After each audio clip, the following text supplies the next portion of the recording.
difference, that there's virtually nothing in the avocado that can become blood sugar, whereas almost everything in the apple becomes blood sugar. In fact, the apple has 7 times more net carbohydrates, things that can be absorbed into the bloodstream and become blood sugar. Hello, dear viewers. Welcome back. Today, let's meet Dr. Sten Ekberg, a holistic health expert. He was a track and field athlete and is now practicing as a chiropractor in the United States. Sten was born on December 25, 1964 in Täby, Sweden. He graduated with a bachelor's degree in business administration from Southern Methodist University in Dallas, Texas, and later received his Doctor of Chiropractic degree from Life University in Marietta, Georgia. In this video, we'll hear him share what happened when he tried eating 100 servings of avocado in 10 days and how it affected his blood test results. First, let's listen to Dr. Sten Ekberg share some interesting facts about avocados.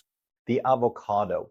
One serving is usually defined as 50 grams of the edible portion, which is about 1/3 of a medium to large avocado. Another thing is that even though we usually talk about it as a vegetable, it is actually both a fruit and a berry. And the origins of the avocado goes back a very, very long time. As far as 50 to 60 million years is how long avocado has existed. And during that time, it has been kept alive. The seeds have been spread by very, very large prehistoric animals. But since those animals became extinct about 13,000 years ago, it could no longer be spread by those animals, and the survival of the avocado since then depended on humans. And if we look at 150 gram amount of this fruit, and we look at the total carbs, we look at the fiber, we look at the net carbs, we look at sugar, and we look at the amount of fats, and we're going to compare it to an apple. So the avocado has about 13 grams of total carbohydrate, whereas an apple, a medium to large apple, has about 23 grams. So there is a significant difference, but they're still sort of on the same scale. But then what's really interesting, when we look at the amount of fiber, the avocado has 4 times more fiber than an apple. Difference, that there's virtually nothing in the avocado that can become blood sugar, whereas almost everything in the apple becomes blood sugar. In fact, the apple has 7 times more net carbohydrates, things that can be absorbed into the bloodstream and become blood sugar. Let's now take a look at the changes in Dr. Sten Ekberg's blood test results after eating 100 servings of avocado over 10 days. First up is the glucose level. The first part of the blood work, which has to do with blood sugar control, how well the body manages blood sugar and carbohydrates. And the first classic marker is glucose, and the optimal range is anywhere from 65 to 88. And I would say if you're fasting, if you're doing an extended fast, at least 24 hours, it could go down to 65, or if you're doing a ketogenic diet, it might be 65. If you're doing something a little more moderate and you're eating a couple of times a day, you probably want to be maybe like 72 or 75 to 88. Before, I was at 86, and after I was at 85. So basically, no change, but it is inside this optimal healthy range. The blood glucose level helps us evaluate the concentration of glucose in the blood, providing a basis for diagnosing and monitoring the treatment of diabetes. Next is the A1C level. A much more useful marker at determining trends, at seeing what the average glucose is over a longer period of time, because glucose can shift very, very quickly. If you cut down your carbs or you fast for even a couple of days, there can be dramatic shifts in that glucose. But the A1C works the way that glucose is going to stick to the proteins in the red blood cells, to the hemoglobin in the red blood cell. So my numbers were 5.3 before and 5.3 after. So again, in the optimal range and no change. The normal hemoglobin A1C level is 5.7%. If this level falls between 5.7% and 6.4%, it indicates a pre-diabetic condition. If it is 6.5% or higher, it signifies diabetes. Next is the insulin level.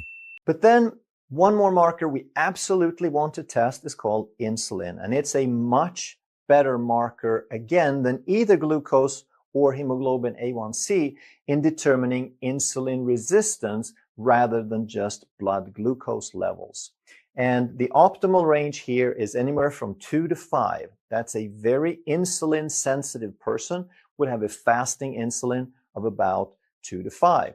And mine was 4.2 before and 3.9 after. So in other words, eating 100 servings of avocado did not change my blood glucose control really in any way. Assessing insulin levels in the blood through testing is a critical procedure to determine the balance of insulin in the body.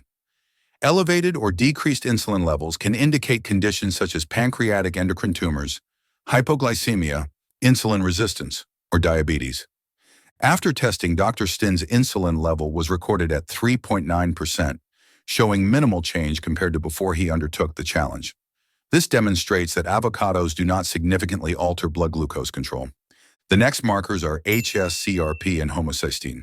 CRP is a protein produced by the liver and released into the blood in response to inflammation. It is considered an early marker to evaluate inflammation or infections in the body. The hs-CRP test has high sensitivity and can measure CRP levels ranging from 0.3 to 10 μmol. So let's look at some of these inflammatory markers. And one of the most popular ones is called hs-CRP, or high sensitivity C-reactive protein. And if you have an acute infection, this number could go through the roof. It could go into double digits or even higher. But when you don't have an acute infection, then it's supposed to be 0 to 1. Again, the lab range is 0 to 3. And a lot of people with inflammation and metabolic disease are going to have 5 and 6 and 7. But you really want it to be as close to 0 as possible. And before, mine was at 0.83, and after it was at 0.22.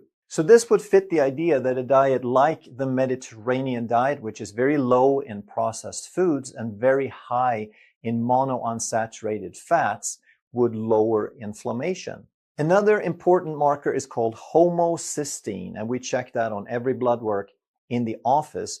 Because it's an inflammatory marker, it's an independent risk factor for heart disease. And what it is, it's an intermediary metabolite in the body. So it is produced as a byproduct of certain things the liver does, but then we are supposed to convert the homocysteine into something harmless. And eventually it becomes glutathione, which is our body's most important antioxidant. But if we don't convert the homocysteine effectively, if we're missing certain factors, mostly B vitamins, or if we have a genetic predisposition, if we have a defective or an alternative MTHFR gene, then we don't convert it so well. And the lab range, again, closer to 0 is better. The optimal range is 0 to 7. The lab range is 0 to 15. But if you have 13 or 14, that is really way, way too high. If you're at 8 or 9, then I would not maybe worry about it so much. But anything higher than that, you want to look at some supplementation to start taking care of that. Now, mine was at 10.7 before, and afterwards it was less than 3. Which interestingly is the lowest value. In reality, a diet rich in avocados not only supports digestion, but also helps reduce inflammation and improve markers of cardiovascular health. In addition to the aforementioned metrics, Dr. Sten Ekberg also highlighted other important markers in blood test results, such as the ferritin level. And it shows us two different things. On the one hand, it is our best marker for iron reserves. And menstruating women who are in childbearing age and have heavy periods, they are often very low in ferritin, even if their red blood cells and their hemoglobin is normal. And if they're losing blood, then the ferritin is low. That means they are close to running out. On the other hand, very, very high number of ferritin could indicate iron overload. It could indicate a disease called hemochromatosis if you get very, very high.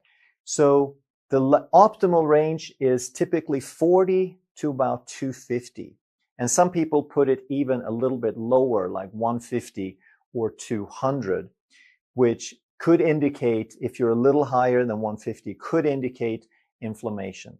But if you're way high, if you're like 600, 800, or over 1,000, then it is probably iron overload. And that's something you want to watch. You want to check ferritin on every blood test because it's very inexpensive.